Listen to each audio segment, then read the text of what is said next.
Hey guys, আসসালামু আলাইকুম। আপনারা সবাই কেমন আছেন? আশা করি অনেক অনেক ভালো আছেন এন্ড আমি আলহামদুলিল্লাহ ভালো আছি। তো আমি কলকাতা থেকে সিকিমের গ্যাংটকে 30 দিনের কাজ করার যে চ্যালেঞ্জটি নিয়েছিলাম তার 8 নম্বর ভিডিও এটি। তো সকালবেলা বরাবরের মতন মেজাজটা নিয়ে হালকা একটু ঘষাঘষি করে নিলাম। তারপরে আমার যে ড্রেস আপটা পরে নিয়ে হালকা একটু নাস্তা করবো বলে চলে আসলাম। আমরাও সবাই নাস্তা করছি এখানে।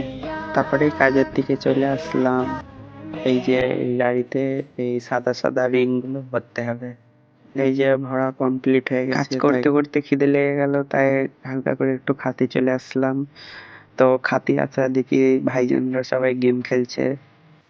তো খাওয়া দাওয়া শেষ করে আবার আমাদের কাজের মধ্যে চলে আসলাম। এই যে কাজ হচ্ছে, এখানে হুল হচ্ছে, হুলের মধ্যে ওই রিং গুলো নিয়ে আসলাম, ওই রিং গুলো এর মধ্যে ঢোকাবে। তো আমাদের কাজের এরিয়াটা একবার দেখে না। তো কাজ শেষে লাস্টে দেখি ভাইজান আবার ফোন দেখতে লেগে গেছে, এমন স্টাইলিশ ভাবে দেখুন একবার সবাই। তারপরে সন্ধে হয়ে গেল, একটু হাত টেপিয়ে রুমে চলে আসলাম। তো এই ছিল আমার আজকের মিনি ব্লগ। ভালো থাকবেন, সুস্থ থাকবেন, আল্লাহ হাফেজ।